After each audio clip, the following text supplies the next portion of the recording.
I'm Kevin, and I'm an Aussie Bogan, and proud of it.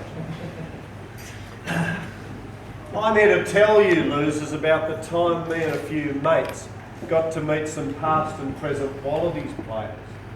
So listen up. We arrive at the Wallabies piss-up, or as they call it, a function. I look inside and think, shit, it must be cold. They're all wearing ties and coats. Haven't they heard of flannelette? And they're wearing these shiny lace-up shoes. Not an Ugg boot in sight. Spewing. So I head inside. So we head inside. And it's not much different than going to a cooler rugby presentation night. Just that the blokes are bigger and the chicks are hotter. Sorry, there's this absolutely drop-dead gorgeous chickie babe standing near the bar. Fair dinkum, she'd put a horn on a jellyfish. Anyway, she gets up and walks across the room, and straight away I see Michael check her out. I wonder, will Michael line up for a root ladder? One thing I'm sure of, I'm pretty sure, I bet he doesn't let James slip a one. Then John walks up and says, I know this is a rugby function, but which rugby league team do you fight, Kev? I said, John, Eels are my team. Blue and gold, forever. I'm busting for a piss. Oh, Bonnie, you might have got in a little bit early.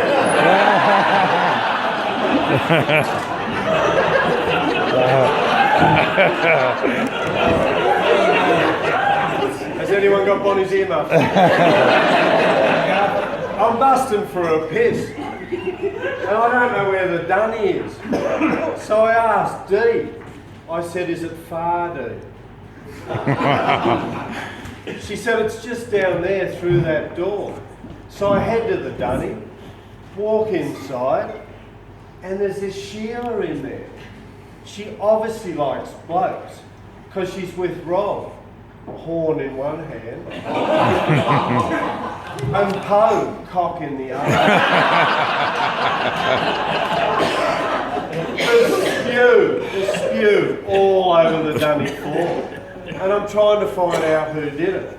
So I asked Per. I said, who, Per? He said, I think it was Elton. But Elton flatly denied it. So I head back out to the party, and there's this half-handy looking type, hang on, sitting at a table, all on her own. And I think to myself, here's your chance, Kevin. Have a crack, son. So I walk up and real cool, like I say, do you like whales? Well, she seems a bit surprised at first. And then she says, I love whales. I said, well, that's good, because there's a humpback at my place.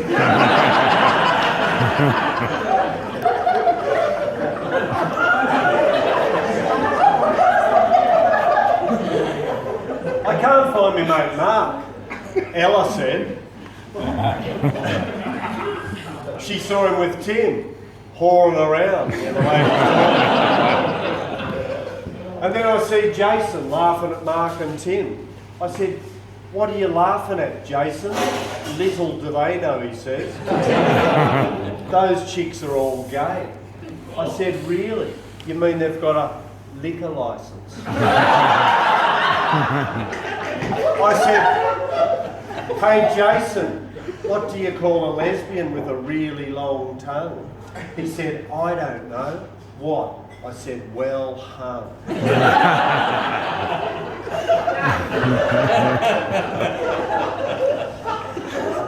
Well, just then, Stephen walks past with the Wallabies team physio chick.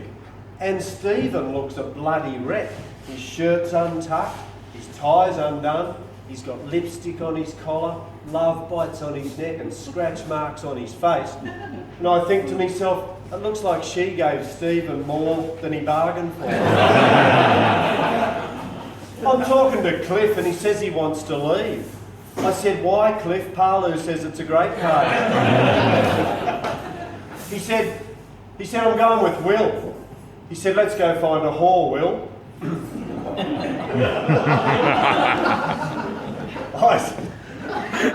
I said, I'll see you later. I'm just going to stay here and watch Ben tune this Sheila up. Now, I learned something at this party. There's a set of triplets playing for the Wallabies at the moment. I kid you not, I met them myself. Now, I can't remember their last name, but their first names are Adam, Ashley, Cooper was the third one.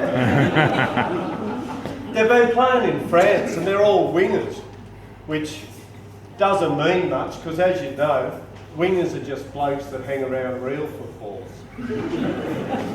And the reason that wingers score so many tries is because they're marked by wingers.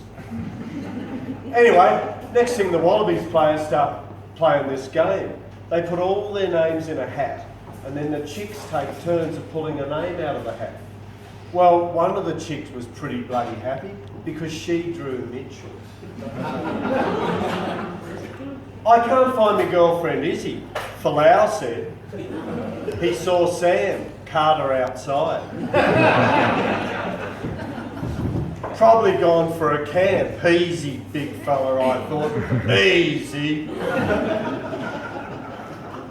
Well, next thing, the karaoke fires up. And as you'd all know, us Bogans bloody love karaoke. So I get up and sing one of my all-time favourite songs, which goes something like this. There's a lady that's sure all that glitters is gold, and she's buying a stairway to Kevin.